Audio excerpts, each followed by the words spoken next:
Salut les trackers. Une nouvelle vidéo aujourd'hui où je ne suis pas seul, je suis avec Manon. Bonjour Manon. Bonjour. Alors vous savez que je prépare, enfin j'aimerais bien faire le GR20 et en fait pour ceux qui ont suivi, j'ai fait une petite vidéo il y a 2 semaines sur le GR20. Manon est intervenue en disant, en donnant quelques conseils, quelques avis par rapport au GR20 qu'elle a fait. Et elle avait mis un petit lien par rapport à un podcast qu'elle a sorti sur son expérience, un podcast très intéressant que je vous invite à aller voir.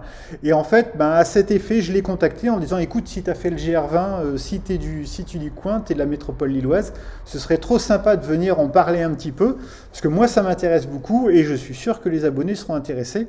Donc voilà, on a réussi à trouver un rendez-vous et à se voir pour cette vidéo. Alors quand je dis cette vidéo, en fait, ce sera ces vidéos, parce que je vais essayer de détailler un petit peu, de découper l'interview en 3 ou 4 parties sur des thématiques spécifiques et ne pas vous faire une vidéo de 6h30. Je te rassure, c'est pas 6h30 l'interview, de 6h30 et on va essayer de découper par petits morceaux. La première partie, ça va concerner vraiment le GR de Manon et plus particulièrement Manon. Elle va nous parler d'elle et elle va nous dire un petit peu voilà, comment s'est passé son périple.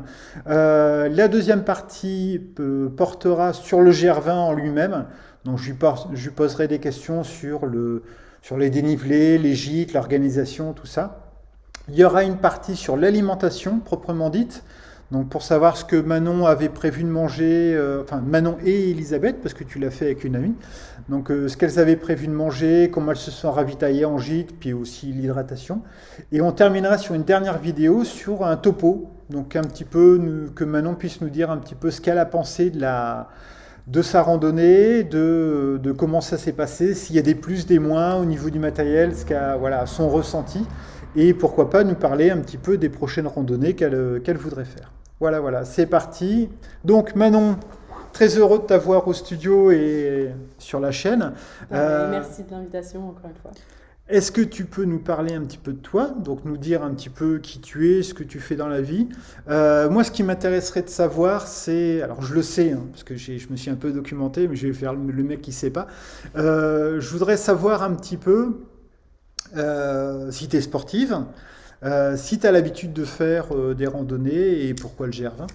Donc moi c'est Manon, j'ai 26 ans, je travaille chez Decathlon maintenant depuis 3 ans et demi, 4 ans. Je suis sur le sport billard, je m'occupe de toute la communication. Et en sport, je suis assez sportive, donc j'ai tout le temps fait du sport. J'ai commencé avec le hand pendant 10 ans et là j'ai découvert, ça fait maintenant 5 ans que je pratique le crossfit et l'haltérophilie. Donc je pense que je peux dire que je suis assez sportive, je pratique à raison de 2 heures, 5 fois par semaine. D'accord, ouais, en effet. Voilà. Alors pourquoi le GR20 ? Ce qui s'est passé, c'est que tout simplement, je pense qu'il y a eu le confinement, donc cette envie un peu de sortir, de défis sportifs. Donc ça a commencé avec le marathon d'Amsterdam, auquel je me suis inscrite, qui a été annulé dû au Covid. Donc je me suis dit, bon, bah, ça fait maintenant 3 semaines que je suis dans ma préparation marathon, je déteste courir, j'ai pas perdu 3 semaines de mon temps, c'est pas du temps perdu, c'est pas vrai, mais bon, pour moi ça l'était à ce moment donné. Je vais jusqu'au bout et je fais ce marathon toute seule. Et en fait, à la fin de ce marathon, j'étais tellement heureuse et c'était tellement cool de faire un défi sportif que je me suis dit l'année prochaine, j'en fais un second, c'est pas possible, c'est trop bien. Et donc, avant, tu courais pas du tout? Pas du tout. D'accord. Et Enfin, tu t'es dit, je cours pas et tiens, je ferais bien un marathon. c'est pas vrai quand je dis je courais pas du tout, je veux dire, j'ai déjà fait des joggings avec des copines, avec mon père, mais ça dépassait pas les 5-10 km au maximum. Et pourquoi pas un semi-marathon? Pourquoi C'est ça, t'as... j'ai en train de me dire ça, après j'ai réfléchi, si j'ai déjà fait un semi-marathon avec une copine, donc D'accord, c'est bon, pas ça vrai. va, c'était plus Mais progressif. si justement on peut en faire. Donc non, je suis pas une coureuse dans l'âme, c'est un peu une sorte d'antise finalement pour moi. Voilà. Et Bon, donc, je te rassure, je déteste courir et je cours régulièrement. Ouais, voilà. Donc Mais bon. je comprends tout à fait. Donc finalement, super défi sportif, je me suis dit banco, on en fait un second l'année prochaine. Et j'ai une copine qui adore les défis sportifs et qui surtout a cet avantage, juste c'est incroyable, tu lui proposes quelque chose, elle est tout le temps partante.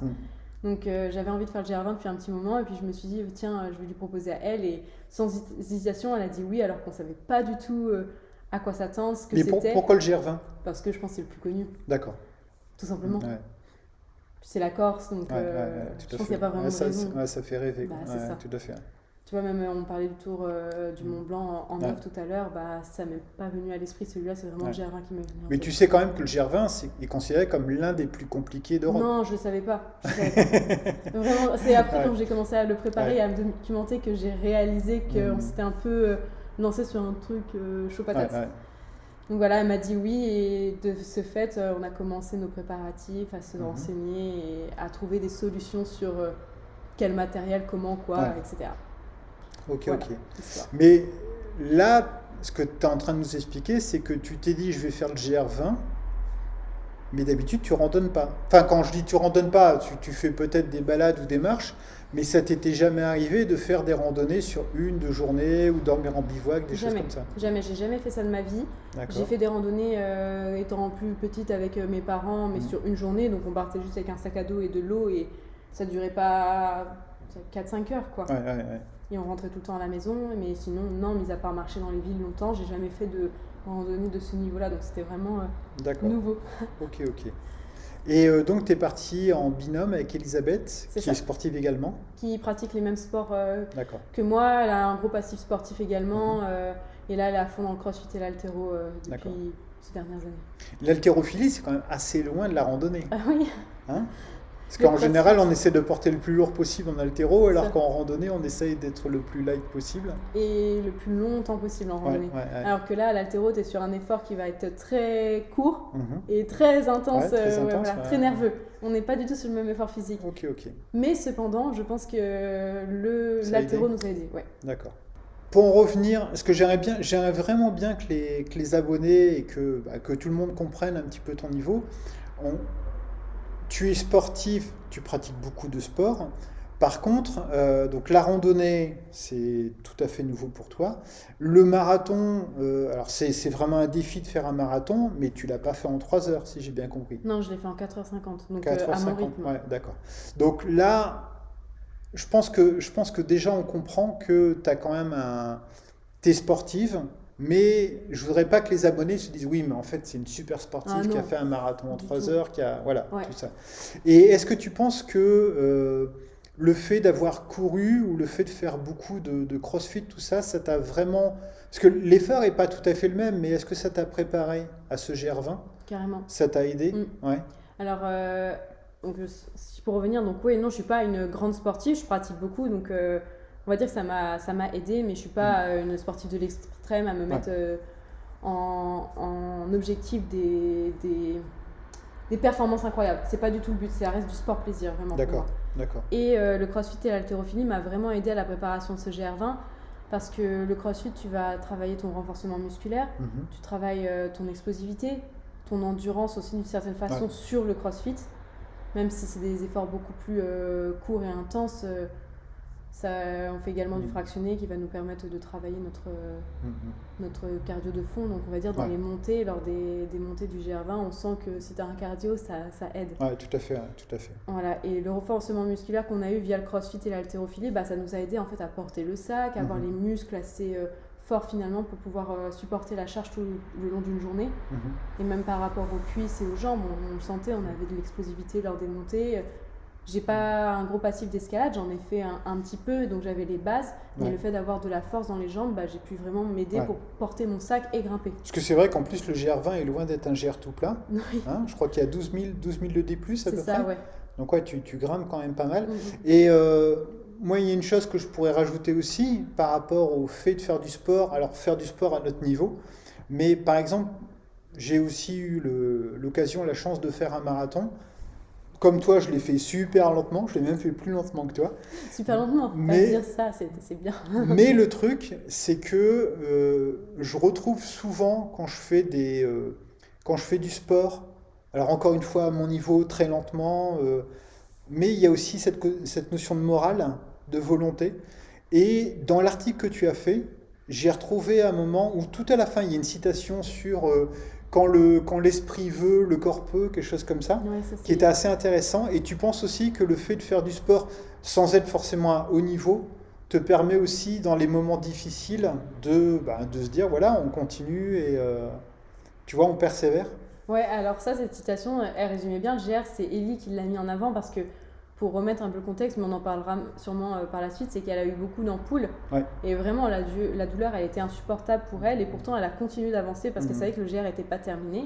Et à la fin du GR, quand son corps savait que c'était terminé, bah, c'est comme si elle s'était relâchée et elle a commencé à vraiment sentir les douleurs beaucoup plus fort. Et c'est vrai que le long du GR, on l'a ressenti, c'est qu'on était déterminé par y arriver, donc on s'accrochait. Et pourtant, on sentait que la dernière journée, c'était finalement la plus pénible parce qu'on savait que c'était la fin, quoi. Donc, Ouais, j'imagine bien. Par contre, vous n'avez jamais eu envie d'arrêter? Non, il y a juste un moment donné où on a eu une assez grosse frayeur et là, je me suis dit, qu'est-ce qu'on fout là? Ah, dans la montée où Ouais. ça glissait, il pleuvait. Ouais. Ouais, en fait, on était face à cette montée, mais qui était vraiment impressionnante sur le coup. Il pleuvait énormément, on était seuls dans la montagne avec ces 2 filles-là, donc on était 4 nanas seules dans la montagne. Et ça ruisselait vraiment très très fort sur la roche et on glissait, on ne pouvait pas monter. Ouais. Et voir cette fille juste devant nous paniquer, à pas savoir comment réagir, bah là en fait je me suis dit mais je connais rien à la randonnée, je suis pas bien équipée, j'ai jamais vécu ces situations-là, je me suis pas renseignée s'il y a de l'orage ou de la pluie, qu'est-ce qui se passe. Donc je me suis dit bah merde, on va y rester, c'est pas possible. Donc là j'ai regardé Elisabeth, j'ai dit bah là il faut qu'on appelle les pompiers, il faut qu'on se fasse rapatrier, c'est pas... Et je le raconte dans mon podcast. En fait, il y a un gars avec sa copine qui sont passés, ils sont arrivés et ils ont juste contourné l'obstacle et en fait, c'était terminé. Ils ont vu une voie plus praticable. Donc, ouais. Ça arrive assez souvent. Moi, je l'ai vécu sur le TMB où à des moments, tu as un passage. Alors, le pire, c'est que parfois, tu as des passages qui sont balisés où on te dit il faut passer là. Et tu vois les gars qui galèrent un peu à passer, où c'est un peu compliqué. Et toi, tu dis mais attends, mais si je passe par là, c'est. Alors c'est 5 fois plus long, mais j'ai que à marcher. c'est ça. Voilà, et parfois, il faut avoir le... Il y a plein d'options en fait. Faut pas s'énerver, je pense. Aucune préparation spécifique pour cette randonnée? Alors, mis à part le fait de faire du sport tous les jours, mais vous avez essayé de faire des marches ou des choses comme ça? on a essayé, sauf que la seule problématique, c'est qu'on vit dans le nord. Ouais. Donc, c'est un peu plat. Ouais. Et les conseils qu'il y avait sur le GR20, c'était justement pratiquer, faites du dénivelé plus négatif pour vous entraîner. Et vraiment, si vous préparez le GR20, c'est ce que je vous conseille également. Ouais. Nous, on n'a pas pu malheureusement, donc on a essayé de marcher à plat. On a fait 1 ou 2 randonnées où on a chargé notre sac un peu plus lourd que prévu, donc 15 kg, 16 kg, et on marchait 25 km mais à plat. Ouais. Mais ça n'a rien à voir. Ouais. Ça n'a rien à voir avec ce que tu vas vivre le jour du GR20. Donc, Alors, une petite précision pour les abonnés, c'est pas vrai que dans le Nord, c'est tout plat. Parce qu'on a des escaliers. On a pas mal d'escaliers. Et on a le mont Cassel, qui est le mont culminant des Flandres. Je crois que je vous en ai parlé dans une vidéo. Et qui doit culminer à peu près à 170 mètres, 174 mètres. Donc, vous voyez, il y a du dénivelé quand même. Donc vous allez sur ce mont, vous descendez, vous faites ça 10 voilà. fois. Mais c'est un truc, d'ailleurs, il y a une rando que je voudrais faire, que j'ai déjà fait, mais en mode light comme ça, que j'aimerais bien refaire, c'est partir de Saint-Jean-Capelle, donc qui est dans nous ce qu'on appelle une plaine, donc c'est à 30 mètres du niveau de la mer. Ensuite on monte le mont Déca, et ensuite on peut passer du mont Déca au mont Noir, et ainsi de suite, et faire le mont Cassel, tout ça. Bien, ça. Il peut y avoir soit en bikepacking, enfin en vélo, soit on peut le faire aussi à pied, il y a des randonnées sympas. Donc si tu veux tester un peu... Bon, j'ai été mauvaise langue. Voilà. Et on doit sur une journée se faire au moins du 400D+, un truc énorme. Ce qui n'arrivera pas à l'heure du GR, vous ferez forcément plus. C'est... Au niveau du matériel, j'aimerais bien que tu nous expliques, parce que tu n'as jamais randonné, ou alors tu avais fait des petites randonnées comme ça de préparation. Donc au niveau de l'équipement, tu n'avais pas grand-chose. Tu t'es organisé comment? J'avais rien du tout. En fait, vu qu'on travaille chez Decathlon, avec Elisabeth, on a eu l'idée de contacter l'équipe 4Class, donc qui s'occupe de la randonnée chez Decathlon. Et vu qu'on aime bien écrire et faire de la communication, on leur a proposé d'écrire des articles sur notre expérience. D'accord. Et en échange, ils nous ont donné un peu de matériel, pas tout, mais ils nous ont donné une partie du matériel. Donc ça fait qu'en partie, on était équipé Decathlon. En plus, j'imagine que... moi, c'est aussi pour ça que je voulais t'inviter. J'imagine que pour 4Class, c'est super intéressant déjà d'avoir une expérience comme ça, mais d'avoir, sans vouloir être sexiste, d'avoir 2 filles qui font du sport, mais qui font pas de randonnée. Enfin, en fait, on n'a pas affaire à des élites en randonnée qui ont déjà fait plein de choses et qui vont faire une énième randonnée. Je trouve que c'était intéressant et c'est aussi pour ça que je voulais à tout prix t'inviter.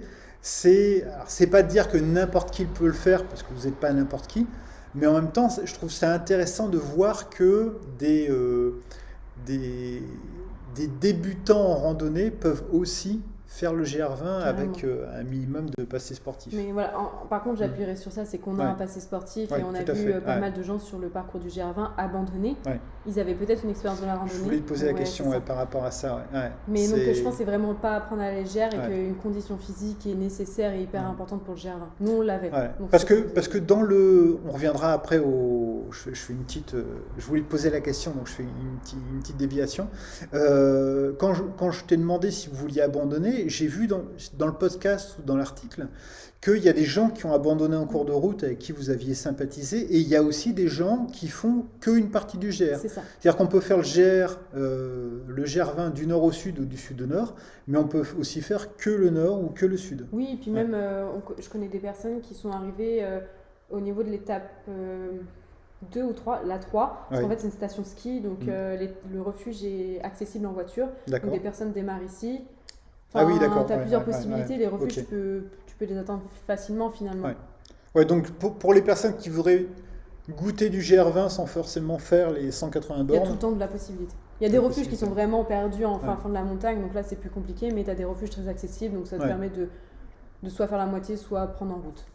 ok.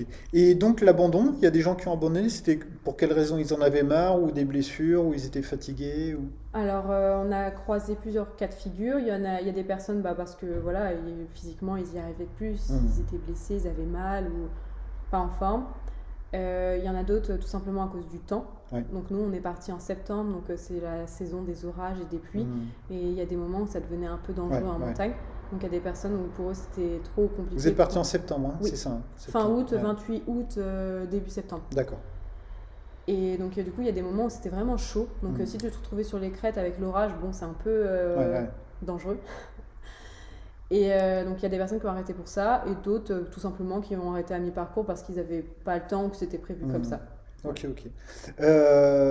Au niveau des orages, au niveau de la météo, vous regardiez tous les matins avant de partir, ou vous l'êtes fait un petit peu en disant on marche et s'il commence à pleuvoir, on avisera?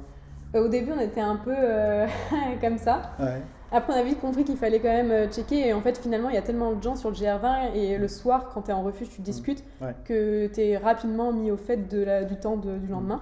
Alors, il paraît, je te coupe, mais il paraît que la question à pas poser en gîte au gérant du gîte, c'est quelle est la météo de demain, parce qu'il paraît que les pauvres, c'est la question qu'on leur pose mais 40 fois dans la Ouais. journée, et on s'intéresse à eux que par rapport à il y a quoi à bouffer et quelle est la météo de demain, quoi. Ouais, ça m'étonnerait pas. Moi, je l'ai pas vécu, mais c'est vrai que j'ai entendu dire aussi des personnes qui avaient demandé à des gérants de refuge quel était le temps et ils m'ont répondu mais voyons, de l'autre côté de la montagne, ce sera pas le même temps qu'ici. Qu'est-ce que tu crois?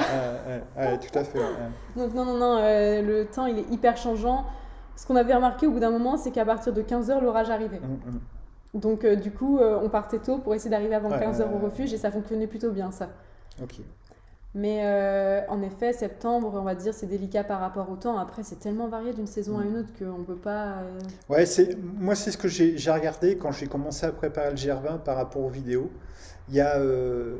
alors, encore une fois, je pense que là, ce dont on est en train de parler, c'est vraiment ton expérience. Il faut vraiment que les gens ne généralisent pas. Et qu'on remette dans le contexte du Covid aussi. Tout à fait. Il y a ça. Et en fait, j'ai vu quelques vidéos, notamment, il y a une personne assez jeune qui a fait le GR20. Et en fait, ce qui me gênait un peu, c'est quand il en parlait, il faisait une généralité. Il disait « Ah là là, il fait super chaud, on a vraiment eu très soif et tout ». Alors que j'ai vu d'autres personnes, notamment Alex, qui est un guide sur le GR20 qui accompagne des gens, et qui disait « Non, n'allez surtout pas croire qu'il fait très chaud. Quand vous êtes en altitude, parfois il y a un bon petit vent et voilà, vous pouvez avoir froid, avoir la chair de poule. Ouais. » Donc c'est vrai que voilà, ça peut être très très fluctuant et on peut avoir un mois de juin très très beau et un mois d'août catastrophique. C'est quoi. ça, exactement. Donc non, et c'est comme aussi on en parlait par rapport à la fréquentation, c'est que normalement, de ce que j'ai compris, en juillet, août, c'est beaucoup plus calme, et en juin et septembre, c'est vachement plus fréquenté. Oui, tout à fait. Et nous, ce qui s'est passé, c'est que c'était l'inverse. Donc en juillet, août, apparemment, c'était blindé, donc j'y étais pas, mais c'est ce que j'ai entendu. Il y avait même des queues au niveau des passages techniques, donc il y a des moments où tu devais passer un par un. Donc tu avais des queues qui se créaient, et tu devais attendre quelques instants avant de passer. Et nous, à contrario, en septembre, bah, oui, il y avait du monde, hein, les refuges, ils étaient vraiment complets, mais j'ai pas l'impression que c'était plus blindé qu'en juillet ou en août. Donc attention, c'est le Covid, donc sur la fréquentation, là, je pourrais pas répondre, je sais pas. Moi, j'avais subi ça un petit peu au niveau des réservations des gîtes. Où moi, je n'allais pas, mais je discutais un peu avec les gens.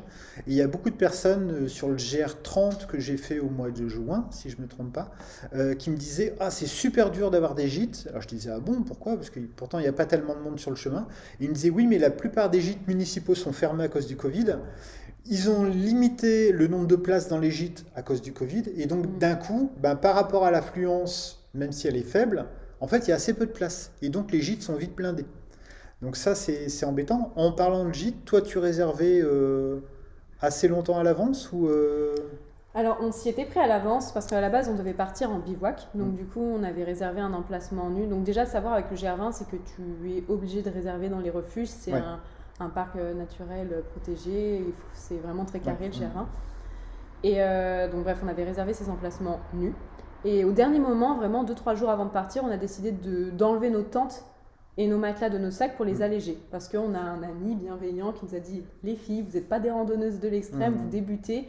Il y a tout ce qu'il faut sur le GR20, il y a les popotes, il y a les tentes qu'il faut, vous aurez de la place, ça va être carrément plus confortable. Et en plus, le matin, vous n'aurez pas besoin de replier votre bivouac, juste partir. » On s'est dit « Ouais, il a raison, faisons ça. » Et donc finalement, on est un peu arrivé la fleur au fusil devant chaque refuge en leur demandant, bah voilà, on a réservé un terrain nu, est-ce que vous pouvez nous switcher sur une tente ou bien quand il y avait des orages prévus la nuit, on dormait en refuge. D'accord. Et on n'a jamais eu de problème, on a tout le temps fait au jour le jour. Mais vous aviez quand même un emplacement nu réservé. Et on n'a rien fait.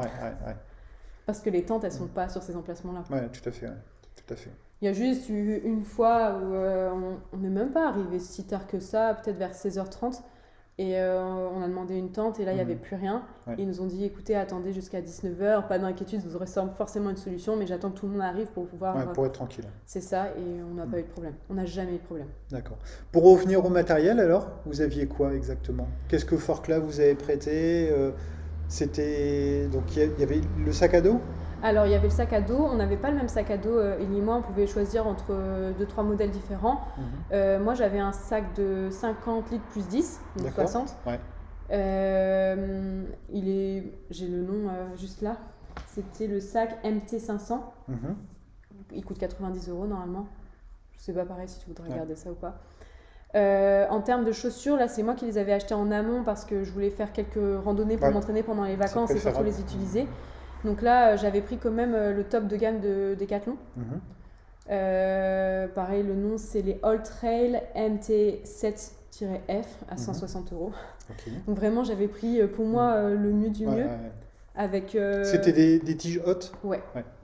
Parce que ce que j'avais compris, c'est que le GR20, c'était mieux pour débuter. Par contre, j'ai été vachement surprise. Sur le GR20, il y avait beaucoup de gens en chaussures de trail. Mais même des randonneurs. Beaucoup de gens en chaussures. En fait, il y a l'avantage des chaussures hautes, c'est que tu as un bon maintien du pied. Alors surtout si tu as un sac très lourd et que tu n'es pas habitué, que tu n'as pas des super chevilles, c'est quand même plus intéressant. Le deuxième avantage, c'est quand tu as quand même pas mal de pierriers ou de déboulis ou des choses comme ça, parfois ça peut protéger la cheville s'il y a des pierres qui roulent ou si tu envoies ton pied. Après, c'est vrai que ça limite un peu la mobilité. Donc il y a des gens qui randonnent avec, par exemple, comme mes chaussures, des chaussures taille basse comme ça. Donc là, tu commences à avoir des avantages et des inconvénients qui s'inversent. Donc c'est pas forcément beaucoup plus léger parce que la tige est rarement très très lourde. Par contre, moi je les ai prises parce que j'ai une meilleure aération. Donc parfois tu as un peu moins d'ampoules parce que forcément ton pied est un peu plus aéré. Après, l'avantage des chaussures de trail, et c'est l'inconvénient, c'est qu'elles sont très légères. Et le souci, c'est que elles te protègent un peu moins. Donc tu peux avoir un peu moins de protection. Il faut avoir une cheville qui est beaucoup plus assurée, beaucoup plus costaud. Après, encore une fois, si tu fais du trail, souvent tu es léger, tu vas avoir un sac à dos qui va faire 3-4 kilos. Et tu es là pour courir. Donc tu vois, il y a des avantages, des inconvénients. Je pense vraiment que la chaussure taille haute, c'est vraiment la chose la plus intéressante quand tu débutes, quand tu es sur un un terrain aussi accidenté. Et tu vois, si je fais le GR20, je me pose vraiment la question de savoir si je repars sur des tiges hautes ou si je garde mes tiges basses. Après, sur la question du GR20, je m'étais vraiment renseignée et j'avais l'impression que les avis étaient beaucoup mitigés sur cette question-là. Beaucoup sont partis en trail. Moi, j'ai pris tige haute et j'ai aucun regret. Ouais. C'était vraiment parfait. Je pense que ça dépend vraiment des personnes. C'est pour ça que c'est compliqué de diviser parce que je pense que je partirais sur des tiges basses d'une part parce que j'ai un peu l'habitude de faire du sport, de la course à pied, de la rando et surtout que moi mon problème principal c'est l'échauffement des pieds. Et donc il me faut une chaussure la plus aérée possible et la protection c'est un peu moins important pour moi. Mais je pense que tout le monde est tellement différent en fonction de la topographie, du poids de la personne, du poids du sac et ainsi de suite. Puis si tu es un peu tête en l'air et que tu as souvent tendance à un petit peu basculer à droite à gauche ou pas avoir des appuis solides, il vaut mieux avoir des bonnes chaussures avec des tiges hautes. Tu vois, donc voilà, c'est... En tout cas, j'ai eu aucun regret sur le choix de ma chaussure. Bon, c'est cool. Quoi d'autre? En sac de couchage... Parce que, je te coupe, pas de popote? Non, du coup, en fait, on pas de réchaud? On les a pas pris au dernier moment. Et vraiment... Si vous faites le GR20, ne prenez pas de popote, de réchaud parce qu'il y a vraiment tout sur place. Donc peut-être prévoir à la rigueur la journée des repas froids à manger rapidement, mais le soir ça sert strictement à rien. Les refuges sont hyper bien équipés et c'est rajouter du poids dans son sac tout à fait. pour rien. Pas de popote, pas de réchaud, pas de tente, puisque c'est là en refuge.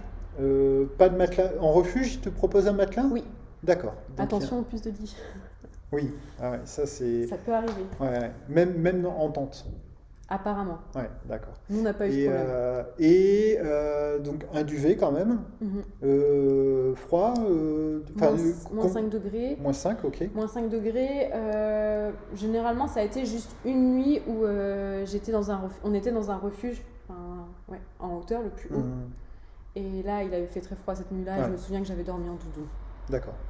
Et bon, on va pas faire toute la liste, mais tu as des affaires de rechange, tu as des affaires pour la nuit, tout ça, des choses comme ça. Oui, il y a beaucoup d'affaires en mérinos.